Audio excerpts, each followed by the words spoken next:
All right, welcome back to another edition of We Rise Fighting Labor Podcast. We bring you today's labor news, history, and analysis from the U.S. and around the world.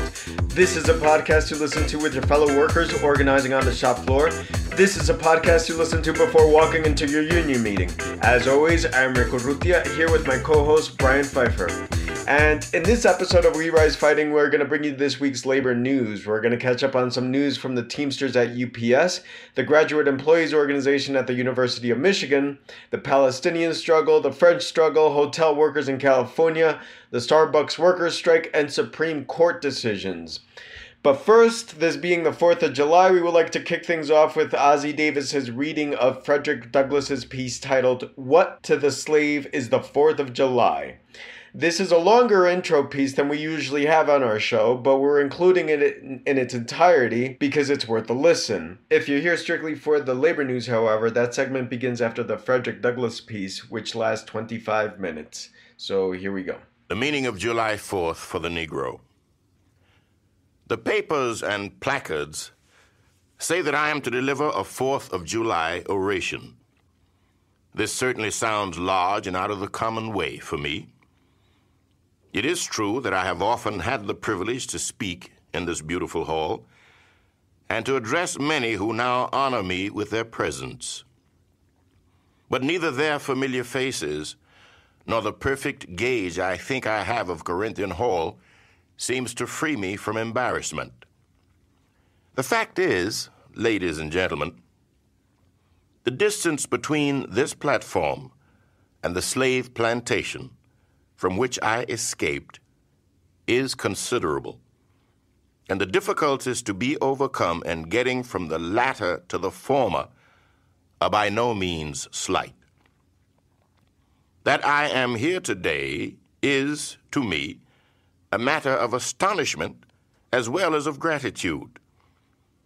You will not, therefore, be surprised if in what I have to say I evince no elaborate preparation, nor grace my speech with any high-sounding exordium. With little experience and with less learning, I have been able to throw my thoughts hastily and imperfectly together, and trusting to your patient and generous indulgence, I will proceed to lay them before you. This, for the purpose of this celebration, is the 4th of July. It is the birthday of your national independence and of your political freedom. This, to you, is what the Passover was to the emancipated people of God. It carries your minds back to the day and to the act of your great deliverance, and to the signs and to the wonders associated with that act and that day. This celebration also marks the beginning of another year of your national life and reminds you that the Republic of America is now 76 years old. I am glad, fellow citizens, that your nation is so young. 76 years, though a good old age for a man, is but a mere speck in the life of a nation. 70 years and 10 is the allotted time for individual men, but nations number their years by thousands. According to this fact, you are, even now, only in the beginning of your national career, still lingering in the period of childhood. I repeat, I am glad this is so. There is hope in the thought, and hope is much needed under the dark clouds which lower above the horizon. The eye of the reformer is met with angry flashes, portending disastrous times. But his heart may well beat lighter at the thought that America is young and that she is still in the impressible stage of her existence. May he not hope that high lessons of wisdom, of justice, and of truth will yet give direction to her destiny. Were the nation older, the patriot's heart might be sadder, and the reformer's brow heavier. Its future might be shrouded in gloom, and the hope of its prophets go out in sorrow. There is consolation in the thought that America is young. Great streams are not easily turned from channels worn deep in the course of ages. They may sometimes rise in quiet and stately majesty and inundate the land, refreshing and fertilizing the earth with their mysterious properties. They may also rise in wrath and fury and bear away on their angry waves the accumulated wealth of years of toil and hardship. They, however, gradually flow back to the same old channel and flow on as serenely as ever. But while the river may not be turned aside, it may dry up and leave nothing behind but the withered branch and the unsightly rock, to howl in the abyss-sweeping wind the sad tale of departed glory.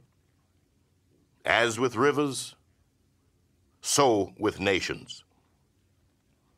Fellow citizens, I am not wanting in respect for the fathers of this republic. The signers of the Declaration of Independence were brave men. They were great men, too, great enough to give frame to a great age. It does not often happen to a nation to raise at one time such a number of truly great men. The point from which I am compelled to view them is not certainly the most favorable. And yet, I cannot contemplate their great deeds with less than admiration. They were statesmen, patriots, and heroes, and for the good they did, and the principles they contended for, I will unite with you to honor their memory. They loved their country better than their own private interests. And though this is not the highest form of human excellence, all will concede that it is a rare virtue, and that when it is exhibited, it ought to command respect. He who will intelligently lay down his life for his country is a man whom it is not in human nature to despise.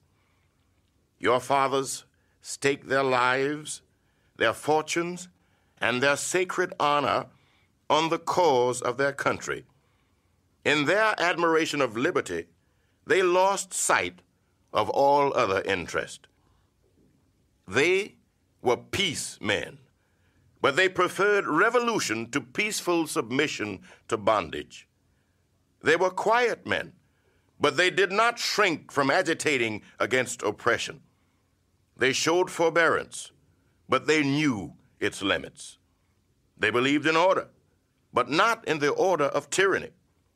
With them, nothing was settled that was not right.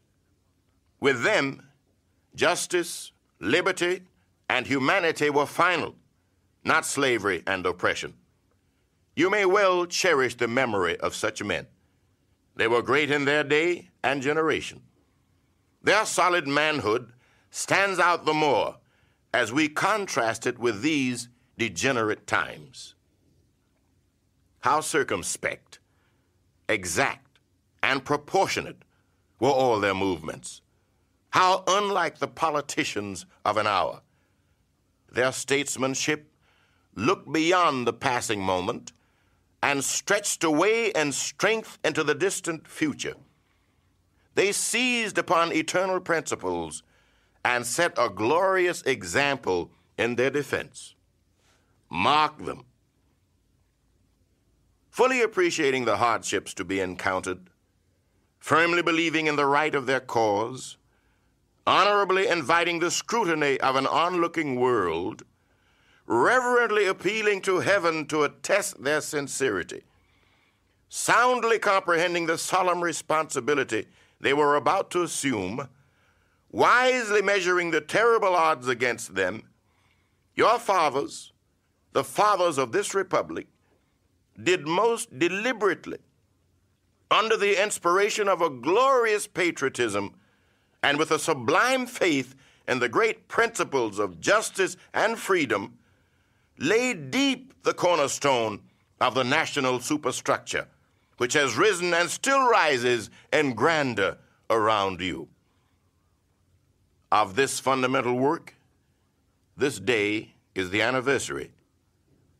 Our eyes are met with demonstrations of joyous enthusiasm. Banners and pennants wave exultingly on the breeze. The din of business, too, is hushed. Even Mammon seems to have quitted his grasp on this day. The ear-piercing fife and the stirring drum unite their accents with the ascending peal of 1,000 church bells. Prayers are made, hymns are sung, and sermons are preached in honor of this day. While the quick martial tramp of a great and multitudinous nation, echoed back by all the hills, valleys, and mountains of a vast continent, bespeak the occasion one of thrilling and universal interest, a nation's jubilee. Fellow citizens, pardon me. Allow me to ask, why am I called upon to speak here today? What have I, or those I represent, to do with your national independence? Are the great principles of political freedom and of national justice embodied in that Declaration of Independence extended to us? And am I, therefore, called upon to bring our humble offering to the national altar and to confess the benefits and express devout gratitude for the blessings resulting from your independence to us? Would to God, both for your sakes and ours, that an affirmative answer could be truthfully returned to these questions. Then would my task be light and my burden easy and delightful. For who is there so cold that a nation's sympathy could not warm him? Who so obdurate and dead to the claims of gratitude that would not thankfully acknowledge such priceless benefits? Who so stolid and selfish that would not give his voice to swell the hallelujahs of a nation's jubilee when the chains of servitude had been torn from his limbs? I am not that man. In a case like that, the dumb might eloquently speak, and the lame man leap as an hart. But such is not the state of the case. I say it with a sad sense of disparity between us. I am not included within the pale of this glorious anniversary. Your high independence only reveals the immeasurable distance between us. The blessings in which you, this day, rejoice are not enjoyed in common. The rich inheritance of justice, liberty, prosperity, and independence bequeathed by your fathers is shared by you, not by me. The sunlight that brought light and healing to you has brought stripes and death to me. This 4th of July is yours, not mine. You may rejoice. I must mourn.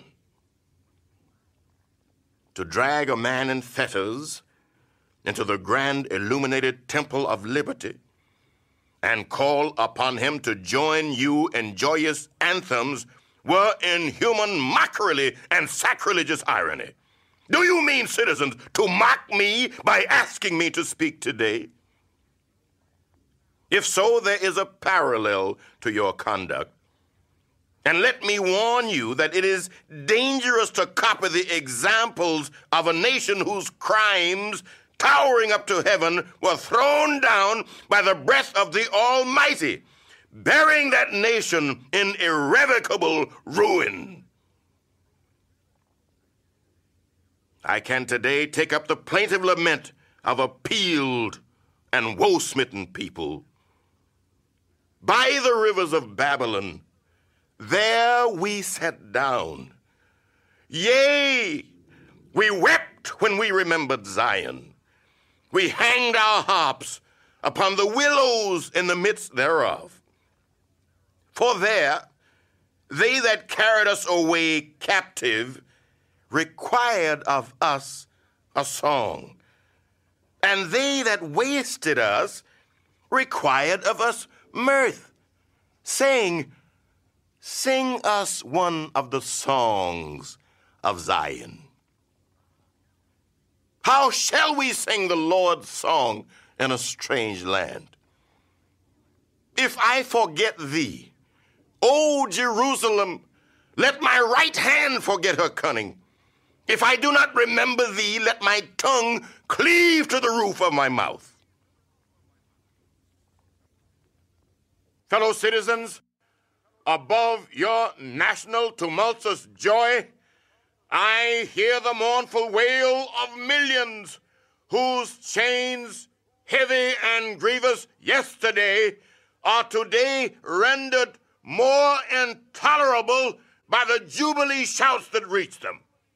If I do forget, if I do not faithfully remember those bleeding children of sorrow this day, may my right hand forget her cunning, and may my tongue cleave to the roof of my mouth. To forget them, to pass lightly over their wrongs, and to chime in with the popular theme would be treason most scandalous and shocking, and would make me a reproach before God and the world. My subject, then, fellow citizens, is American slavery. I shall see this day and its popular characteristics from the slave's point of view. Standing there, identified with the American bondman, making his wrongs mine, I do not hesitate to declare with all my soul that the character and conduct of this nation never looked blacker to me than on the 4th of July. Whether returned to the declarations of the past or to the professions of the present, the conduct of the nation seems equally hideous and revolting. America is false to the past, false to the present, and solemnly binds herself to be false to the future. Standing with God and the crushed and bleeding slave on this occasion, I will, in the name of humanity, which is outraged, in the name of liberty, which is fettered, in the name of the Constitution and the Bible, which are disregarded and trampled upon, dare to call in question and to denounce with all the emphasis I can command everything that serves to perpetuate slavery, the great sin and shame of America. I will not equivocate. I will not excuse. I will use the severest language I can command. And yet not one word shall escape me that any man whose judgment is not blinded by prejudice, or who is not at heart a slaveholder, shall not confess to be right and just. But I fancy I hear someone of my audience say, it is just in this circumstance that you and your brother abolitionists fail to make a favorable impression on the public mind. Would you argue more and denounce less? Would you persuade more and rebuke less? Your cause would be much more likely to succeed. But I submit, where all is plain, there is nothing to be argued. What point in the anti-slavery creed would you have me argue? On what branch of the subject do the people of this country need light? Must I undertake to prove that the slave is a man? That point is conceded already. Nobody doubts it. The slaveholders themselves acknowledge it in the enactment of laws of their government. They acknowledge it when they punish disobedience on the part of the slave. There are 72 crimes in the state of Virginia which, if committed by a black man, no matter how ignorant he be, subject him to the punishment of death, while only 2 of the same crimes will subject a white man to the like punishment. What is this but the acknowledgement that the slave is a moral, intellectual, and responsible being? The manhood of the slave is conceded. It is admitted in the fact that Southern statute books are covered with enactments forbidding, under severe fines and penalties, the teaching of the slave to read or to write. When you can point to any such laws in reference to the beasts of the field, then I may consent to argue the manhood of the slave. When the dogs in your street, when the fowls of the air, when the cattle on your hills, when the fish of the sea and the reptiles that crawl shall be unable to distinguish the slave from a brute, then will I argue with you that the slave is a man. For the present, it is enough to affirm the equal manhood of the Negro race. Is it not astonishing that while we are plowing, planting, and reaping, using all kinds of mechanical tools, erecting houses, constructing bridges, building ships, working in metals of brass, iron, copper, silver, and gold, that while we are reading, writing, and ciphering, acting as clerks, merchants, and secretaries, having among us lawyers, doctors, ministers, poets, authors, editors, orators, and teachers, that while we are engaged in all manner of enterprises common to other men, digging gold in California, capturing the whale in the Pacific, feeding sheep and cattle on the hillside, living, moving, acting, thinking, planning, living in families as husbands, wives, and children, and, above all, confessing and worshiping the Christian's God, and looking hopefully for life and immortality beyond the grave, we are called upon to prove that we are men. Would you have me argue that man is entitled to liberty, that he is the rightful owner of his own body? You have already declared it. Must I argue the wrongfulness of slavery? Is that a question for Republicans? Is it to be settled by the rules of logic and argumentation as a matter beset with great difficulty, involving a doubtful application of the principle of justice, hard to be understood? How should I look today in the presence of Americans, dividing and subdividing a discourse to show that men have a natural right to freedom, speaking of it relatively and positively, negatively and affirmatively? To do so would be to make myself ridiculous and to offer an insult to your understanding. There is not a man beneath the canopy of heaven that does not know that slavery is wrong for him. What? Am I to argue that it is wrong to make men brutes, to rob them of their liberty, to work them without wages, to keep them ignorant of their relations to their fellow men, to beat them with sticks, to flay their flesh with the lash, to load their limbs with irons, to hunt them with dogs, to sell them at auction, to sunder their families, to knock out their teeth, to burn their flesh, to starve them into obedience and submission to their masters? Must I argue that a system thus marked with blood and stained with pollution is wrong? No, I will not.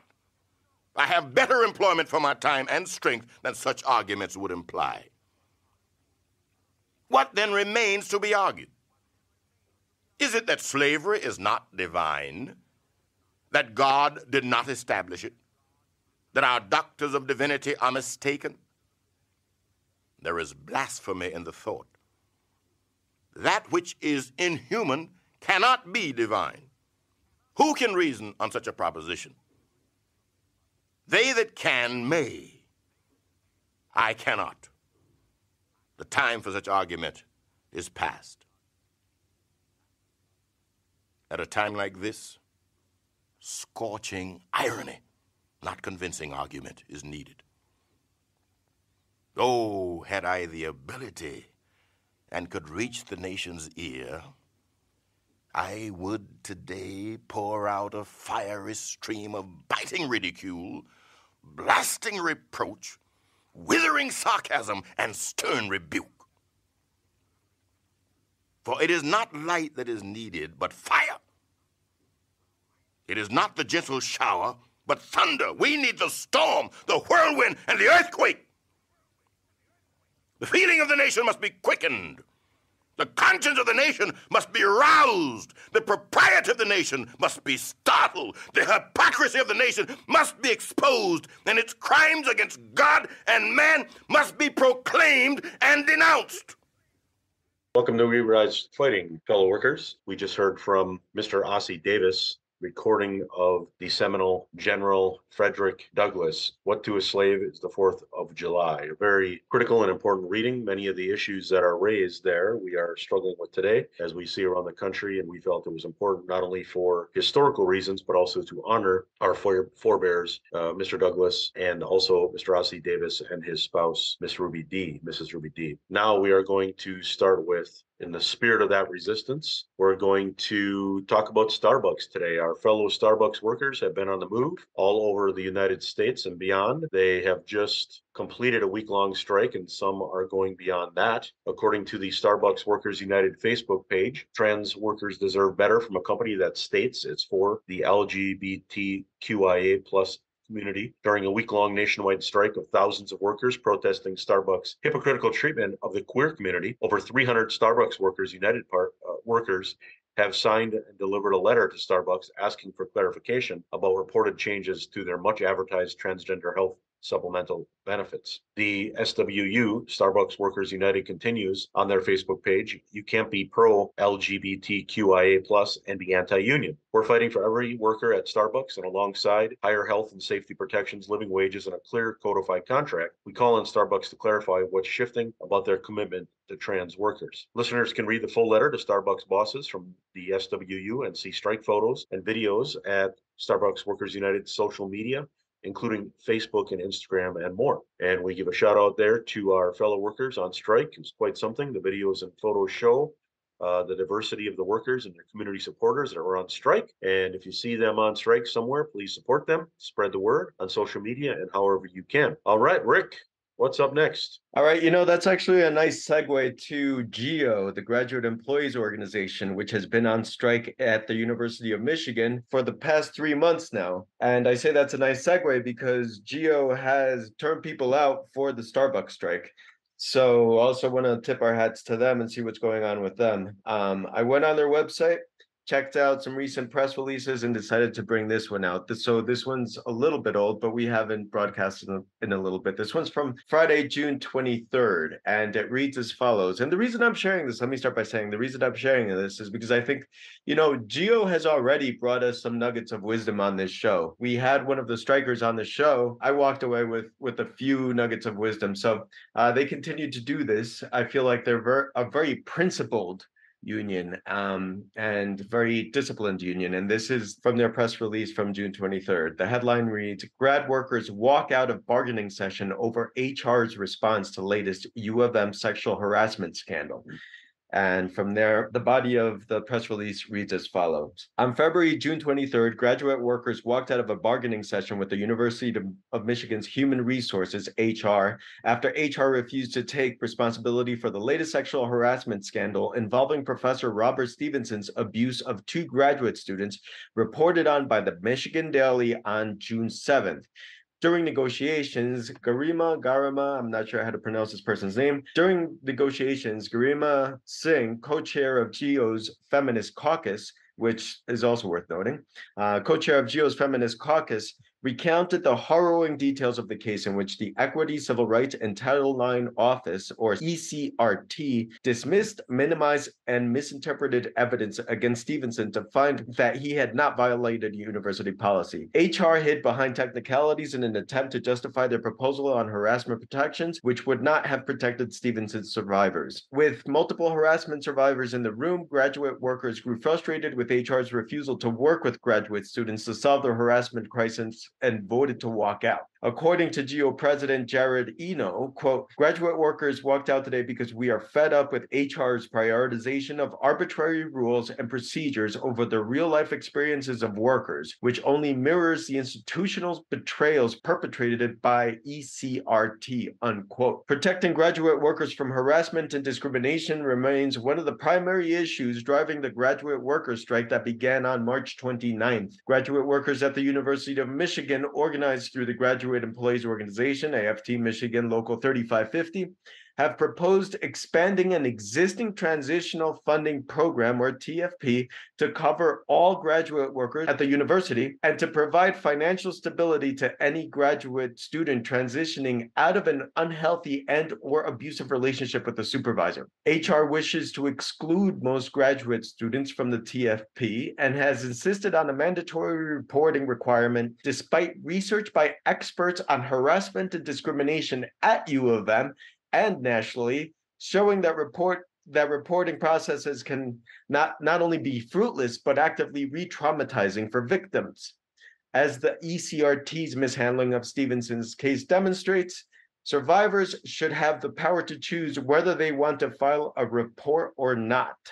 During the bargaining session, HR's representatives minimized ECRT's mishandling of the Stevenson harassment scandal and continued to claim that graduate workers should trust ECRT. And it ends with a quote from the lead negotiator, Evelyn Smith, which reads, quote, GEO came to the table today to solve problems. HR offered excuses and red tape. Our members have to decide whether it's worth our time to continue negotiating with university administrators who are more concerned with technicalities than the safety of their workers, unquote. So that's what's going on with the GEO struggle, man. They're still going on. It's been 3 months now. They're 3 months deep. We wish them the best, extending solidarity from over here just by broadcasting some of their struggle, the best we can. That's directly from their press release. If you're in the Ann Arbor area, please go out in solidarity, hold a picket sign. They put their actions on their website, which is GEO, the letters GEO, 3550.org. They post their actions. You can get on their newsletter. You can follow them on Instagram. But yeah, they're always posting. If you're in the Ann Arbor area, please come out and support. But that's just another little nugget of wisdom that I wanted to bring from GEO, because it felt that was a very principled move. And there's a couple of other little things in this press release, like, for instance, the Feminist Caucus. We here at We Rise Fighting, we legit want to be the podcast you listen to before walking into your union meeting. And so we want to ask, does your union have a feminist caucus? If not, why not? If you're thinking of doing it, then just know that you don't need permission to do it. You don't need permission from anyone. You don't need permission from the union's bylaws. Is it helpful? Of course. Would it be cool if that was actually in the bylaws? Yes. But you don't need the permission of either the leadership of the union or the union's bylaws to create a feminist caucus, for instance. So wanted to tip our hats to GEO for bringing us some wisdom here. And yes, please show some solidarity if you can, if you're in that area. And next, we have some national news that has hit recently as far as the Supreme Court ruling, which Brian is going to fill us in on. What's going on there, Brian? All right, Rick, as listeners have heard or might have heard, the right-wing majority on the unelected lifetime Supreme Court members have ruled against the LGBTQ community in terms of religious rights, which is outrageous and potentially opens up the door for other actions against other protected communities, and also continues to, the right-wing majority, that is, overturn many pro-union legal precedents, as well as voted against the student debt. And also last June, the overturning of Roe versus Wade. So here at We Rise Fighting, we have talked about this before repeatedly, that our strength lies in workers, in the workplace, and in the communities. And when there is a situation such as this, or somebody's arrested on a picket line, or by the police to not just allow the court process to take place without resistance. Historically, especially in this country, a capitalist nation, any legal concession we win, whether it be in a union contract or otherwise, is always reflected upon what's happening in the streets and the workplaces. Our independent direct action and legal ruling statutes under capitalism are direct results of workers and communities in motion. And that could mean a variety of things: hacking the courthouse, not working, showing up at the Supreme Court, potentially shutting it down if necessary, having millions of people in the streets of Washington, D.C. Could be a variety of different tactics. Many of the present day progressive laws are on the books because of these types of tactics. And we know that that's because of the civil and human rights movement. Many people have given their lives and died and been tragically murdered, such as Emmett Till, heroic resistance by those like Mrs. Rosa Parks and many others, workers in all kinds of different ways and all nationalities and all genders and sexualities. The LGBTQ movement, the Stonewall Rebellion, reflected and won much of what we have on the books for LGBTQ people, women's rights. Of course, the court was actually a conservative court in 1973, but they voted for women's rights in Roe versus Wade because they were afraid of what would have happened if they didn't. Indigenous nations, environmental rights movements, and many of these forces worked together and supported each other, especially during the Vietnam War era. And they won many concessions, such as the legal rights that are still on the books and the ones that were just struck down by the unelected, undemocratic Supreme Court. So there's many, many lessons we believe here at We Rise Fighting within these rulings, and we support those communities who were attacked by the Supreme Court, the right wing, during this session. We also know that these, as we saw during the Trump era and before, that many of the right wing appointees are servants of the rich, and we need to keep moving in the streets and our workplaces to demand justice and overturn these unjust laws that were passed and just codified by the right-wing Supreme Court and the ones that were stricken off the books that were progressive. So, Rick, what do you have next for us? Just kind of in that same spirit, before I jump into that, in that same spirit, we kicked off this show with What is the 4th of July to a Slave by Frederick Douglass. And it was Frederick Douglass also who taught us that power concedes nothing without a demand. And so just wanted to remind folks of that. We're not just making this up or pulling this out of thin air. Also, I think that one word that I think is particularly useful to talk about too is militancy, because you hear this word come up in labor circles. And just so we're working with the same definition, when I think of militancy, I think of someone who has some principles that they'll stand up for. All right. In other words, I'm not talking about someone who will militarize themselves and attack, people. Like, that's not what we're advocating. Someone who will just stand up for something, stand up for a principle and not back down from it. That's my understanding of militancy. And it's also my understanding of the Teamsters, which is what's next in the news, because Teamsters have that reputation and they've earned it.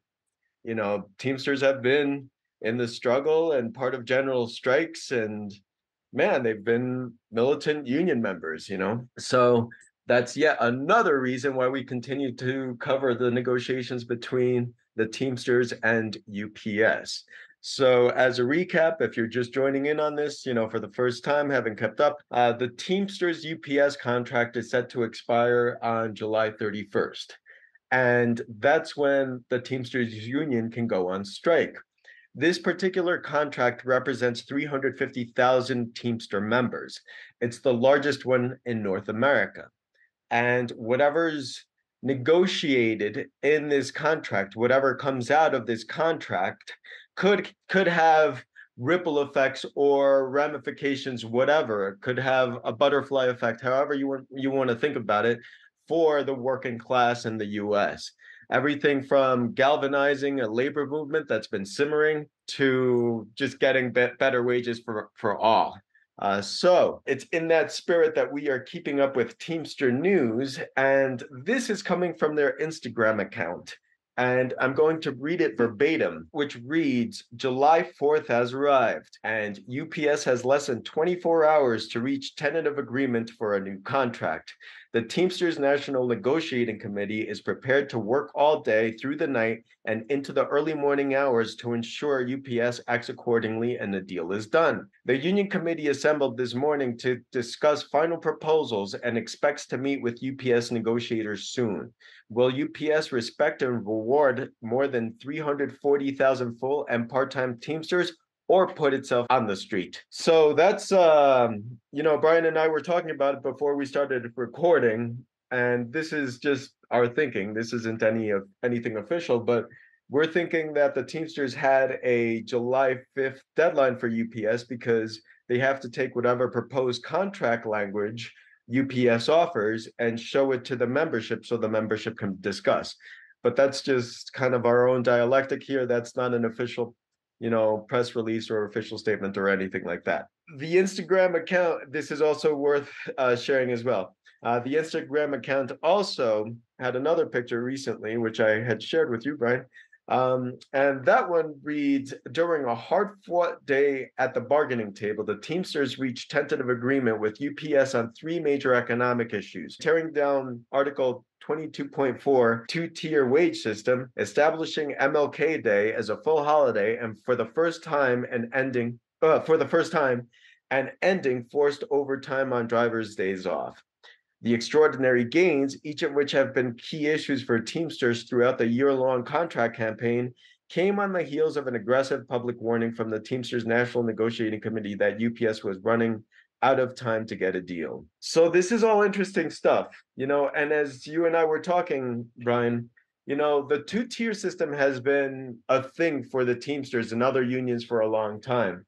And, again, for the benefit, if you're new to the labor movements, if you're not familiar with a two-tier system, what that is essentially having two types of workers, for instance, full-time workers and part-time workers working in the same plant, making dramatically different wages, for instance, or having dramatically different packages. So you might have a driver for UPS, for instance, that's making, let's say, $25 an hour. I'm just making these numbers up.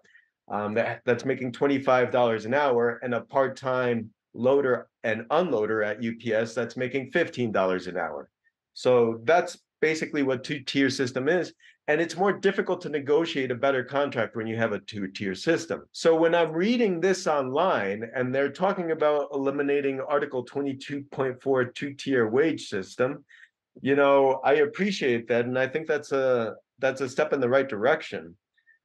From what I could read, this would just affect the drivers, but there's part-time loaders and part-time unloaders at UPS.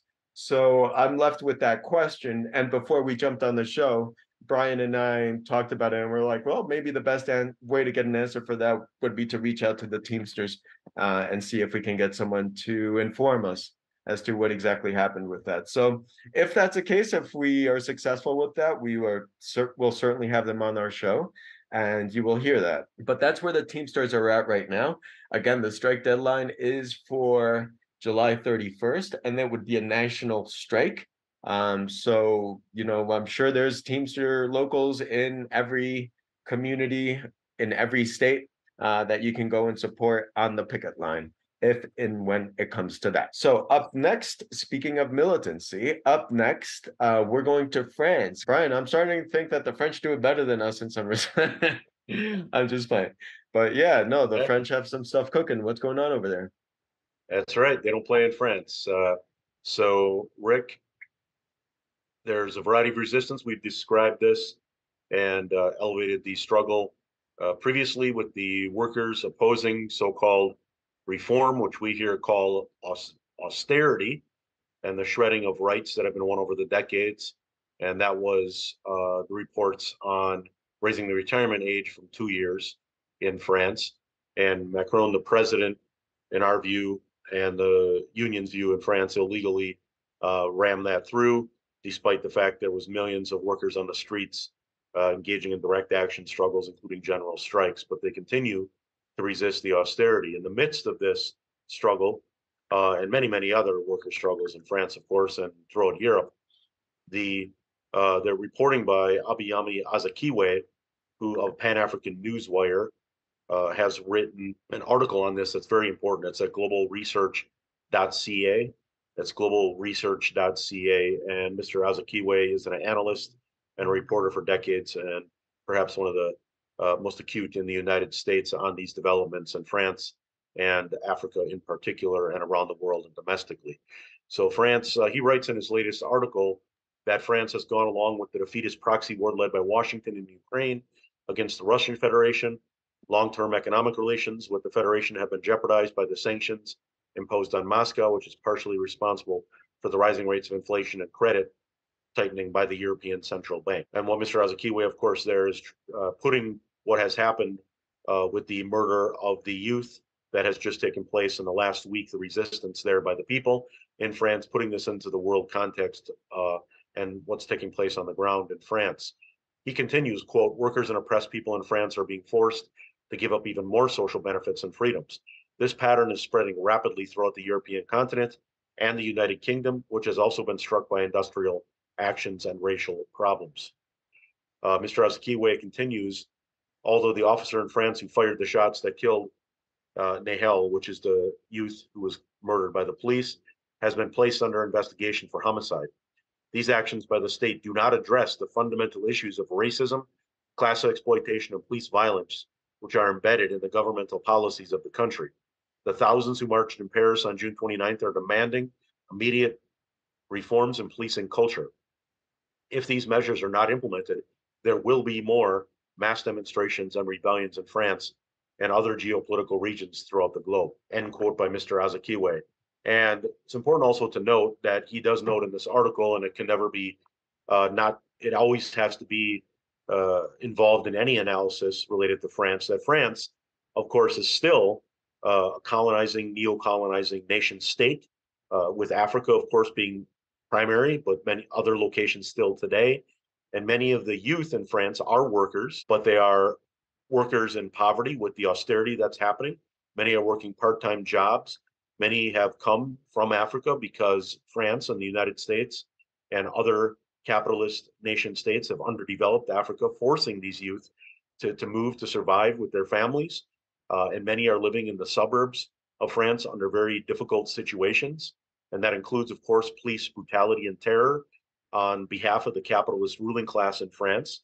And the youth are in massive rebellion as we speak right here on the podcast tonight. And this is reported by CNN just today. The rebellions, which were sparked by the murder by a police officer of Brother Nahel last week, have already caused more than 1 billion worth of damage, according to a French business association, NEDEF. And here we call these are rebellions and liberation of products. Anything that the youth do or the workers do in France, they are rebelling against the system that is intent on wrenching every single sweat and surplus value out of them and to oppress them in any way to get that surplus value, including police brutality and murder. So struggle, La Lucha adds to this, and this is from a German newspaper that was translated by Melinda Butterfield, and I believe it's Jungewelt. It's from a German publication, and they report that as in the previous crisis of the Macron regime, from the quote yellow vest to the pension reform protest to the now banned environmental campaign uprisings of the earth, state violence was preferable to dialogue. Typical of this are Macron's trips around the country. For his visit to the violence-plagued Marseille suburb of Bousserine on Monday last week, special units cordoned off the district and prohibited residents from leaving the blocks of flats. Macron only tolerates cheers. In France, the police protect the state, not the population. So we are reporting here with our fellow workers and friends in the streets of France, all over that country as we speak, and all power to them.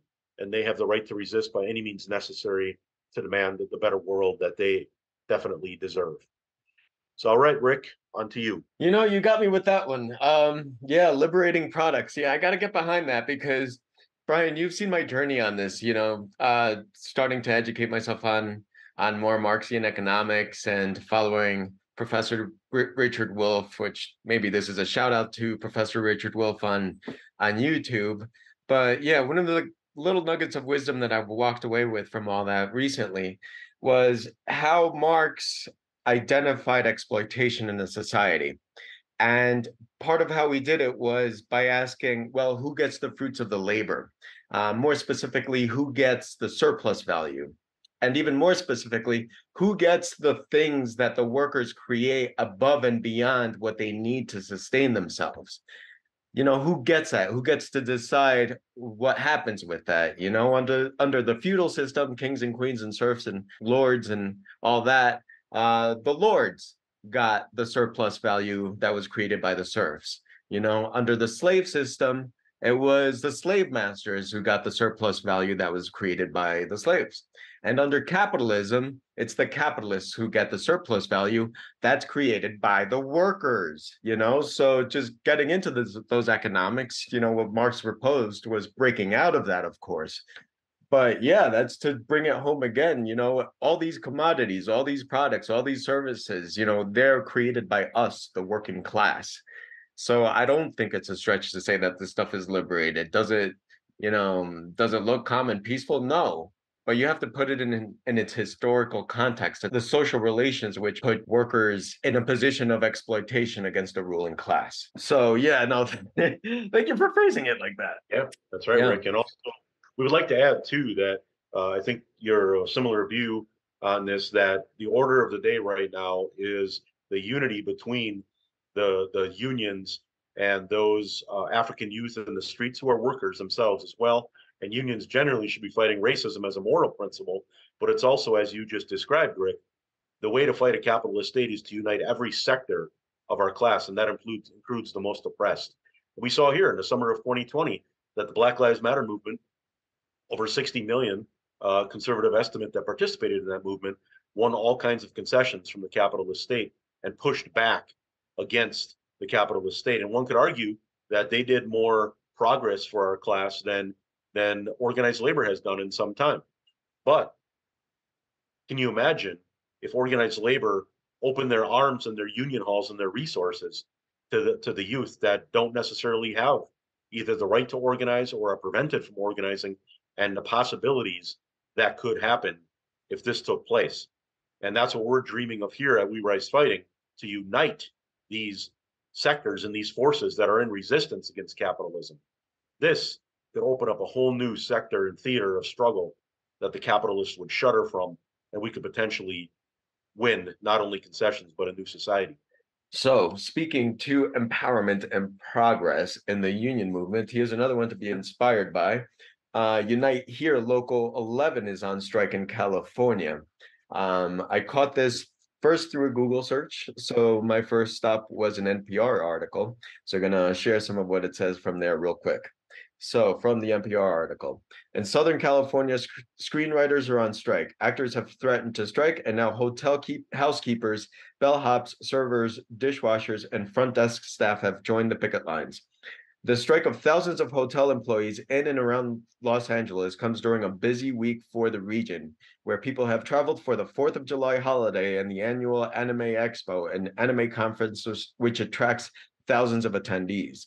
The unionized workers are using the strike, which began Sunday, to call for higher wages, limits on their workloads, and financial help with housing needs in one of the most expensive parts of the country, among other things. The labor contract expired Friday. The union, Unite Here Local 11, is asking hotels for an immediate $5 an hour raise, which amounts to a 20% raise for workers and more increases in subsequent years. The union also wants hotels to implement a 7% surcharge on guest tabs to create a fund specifically to address workers' housing needs. Yeah, no, it's good stuff. So naturally, in my process and getting ready for the news, usually I'll first go to googlenews.com and, do some kind of search like union strike, and it'll land me on an article from, NBC, ABC, CBS, NPR, the capitalist news outlets. And so from there, I pick, whatever the local they're talking about, whatever union they're talking about, and I go to their webpage. And I look for their press releases. And so I did that with Local 11. And this is from their press release. This is from June 9th, actually, because I wanted to give it a little context. So we're going back a little bit and then we'll fast forward. So June 9th press release, Los Angeles, California, the region's largest hospitality union, Unite Here Local 11, representing over 32,000 room attendants, cooks, dishwashers, front desk agents, servers, and food service workers voted to authorize a strike today. Unite Here Local 11 could call for a strike at dozens of hotels with more than 15,000 workers as early as July 4th weekend. This would be the largest hotel worker strike in modern U.S. industry. During the pandemic, hotels received $15 billion in federal bailouts and cut jobs and guest services such as daily room cleaning. In 2023, hotel profits in Los Angeles and Orange County exceeded pre-pandemic levels. Yet hospitality workers continue to struggle to afford a place to live in the cities where they work. Top on the list of concerns for hotel workers is the rising cost of housing. In a Unite Here Local 11 survey, 53% of workers said that they either have moved in the past 5 years or will move in the near future because of soaring housing costs. The strike authorization vote comes after much than a month of failed negotiations with hotel employers, including Hyatt, Hilton, Highgate, Accor, IHG, and Marriott. The union's key demands are an immediate $5 an hour wage increase to keep pace with the soaring cost of housing, affordable family health care, a pension that will enable workers to retire with security, and a safe and humane workload. Negotiations began on April 20th, but the hotel industry has yet to respond with any wage proposals. All right. And so, again, that was from a press release from June 29th. So that was a few weeks ago. And now here is the update from June 29th. I'm not sure if I misspoke there, but the first one was from June 9th. This one's from June 29th press release. A day before contracts covering 15,000 hotel workers expire, the West End Bonaventure Hotel, Los Angeles' largest hotel, reached a historic agreement with its workers. With these extraordinary raises, I will no longer have to choose between paying my rent and putting food on my table for my family, said Nancy Serrato, General Cleaning Public Areas Housekeeping Department. We have given our lives to this industry. We deserve respect and to be able to afford to live in the city where we work, unquote. The West End Bonaventure emerges as a leader in fair wages and benefits for its workers, while dozens of hotels, including the JW Marriott and Ritz-Carlton LA Live, Beverly Hilton, Fairmont Miramar, and Anaheim Hilton, continue to drag their feet after months of negotiations. A strike could be called as early as the 4th of July weekend, which it has, for the remaining hotel properties across Southern California. Once the contract is ratified, the 600 workers at the Bonaventure will enjoy, and here it gives us bullet points, the first one being unprecedented wage increases to keep pace with the soaring cost of housing in Southern California, affordable, excellent family health care, humane and safe staffing that will return jobs and hours to pre-pandemic levels, pension contribution increases so the workers can retire with dignity, and numerous improvements, including historic equal justice language that, among other things, will provide access to union jobs for formerly incarcerated individuals and ban the use of e-verifying in hiring. I wanted to highlight that because that is actually really notable and really historic and really worth tipping our hats at. Yeah. So for folks who don't know, when people go to apply for a job, or for folks who don't consider it, for when you go to apply for a job, one of the check marks, one of the boxes on a job application asks whether or not you are formerly incarcerated. All right. And if you answer yes, that'll disqualify you for a job often enough. And if you are formerly incarcerated and you answer no, and at some point, and you get the job, and at some point in having the job, your boss finds out that you are formerly incarcerated, they can fire you.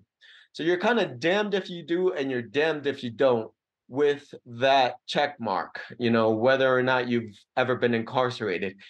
And the thing about that, well, there's several things about it, but a couple of things about it is that, number one, it's such a blanket discrimination because sometimes whatever someone may have been incarcerated for could have had absolutely nothing to do with the task at hand at the workplace. So it's completely irrelevant from what's happening at the workplace.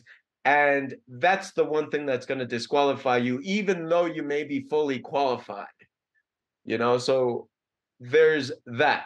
And also, if they're formerly incarcerated, that means that they've served their time and they want to be part of the workforce again, and they need to be given that opportunity. And if the justice system is failing in making them capable of being that, then that's on the justice system. So I just wanted to really highlight that and commend that and say that that's the first time that I've seen that in a union contract. And yeah, that's a big deal. Among the other stuff sounds really, worth tipping your hats off towards. I think a $5 wage increase is more than reasonable. I think it should be much higher still, but I'll never stop saying that. I'll never stop saying that because of what I just shared as far as who gets the surplus value, you know? So, yeah, so that's the report from Unite here in LA. As of today, we personally are still unclear as to who's still on the streets as far as the strike, because obviously one of the hotels came out and offered a good deal. So we're not sure if workers are reading over the proposed language and about to ratify, if they're going to continue being on strike or not.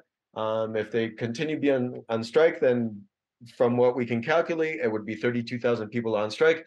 If they don't continue being on strike, again, from what we can calculate, I believe it's 17,000 people left on strike.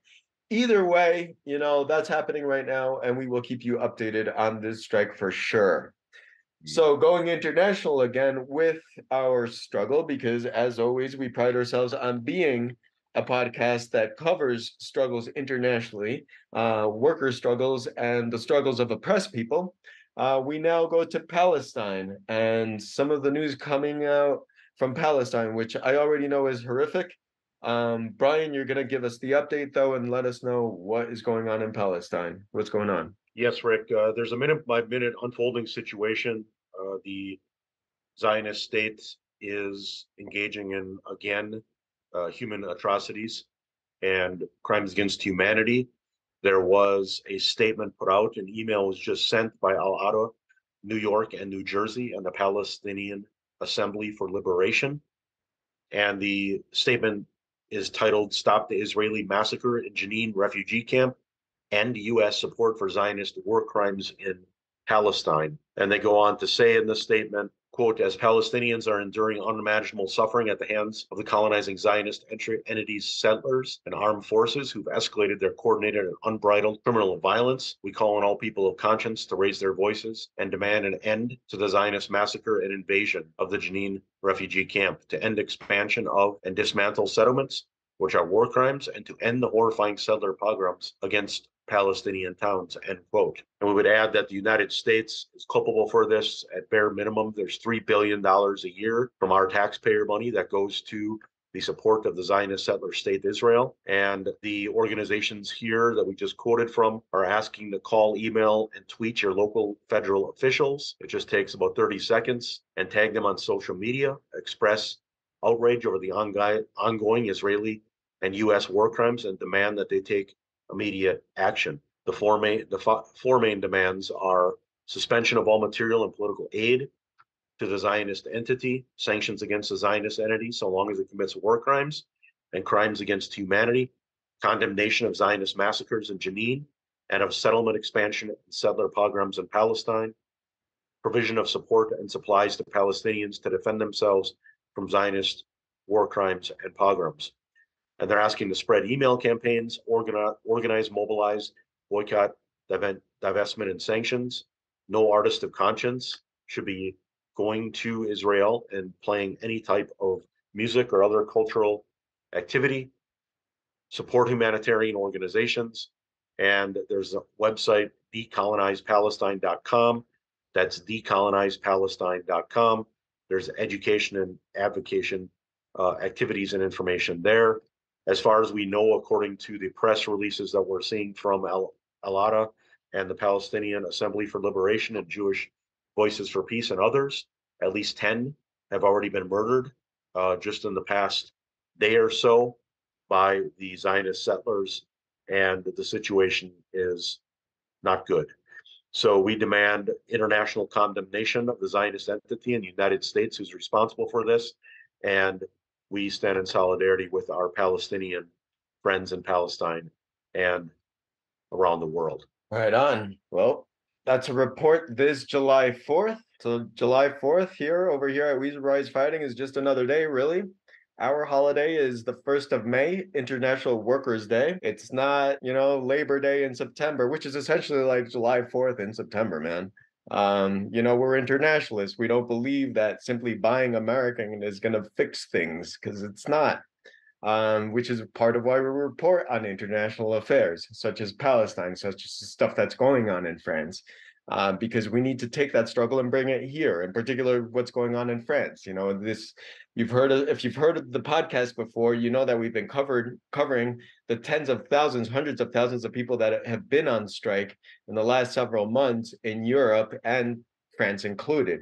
So here on this podcast, we dream of a day when the struggle is international, and just as we've shared previously, and as I've shared when we went to Racine, there was a time where it was inconceivable for a white worker to lock arm in arm with a black worker and organize a union. This was the era of Jim Crow laws and stuff like that. Like, people just couldn't imagine it. And now, just like some of us may not be able to imagine an international workers' strike, it has to happen, and we have to make it as commonplace and as natural as it is, maybe more natural now. I shouldn't say completely natural, to lock arm in arms across racial lines. I like to think that we made some progress with that, but we have to expand that even further to the international struggle, the international workers' struggle. So we will leave it with that today. Thank you again for joining in. We have a couple of exciting episodes that are coming up.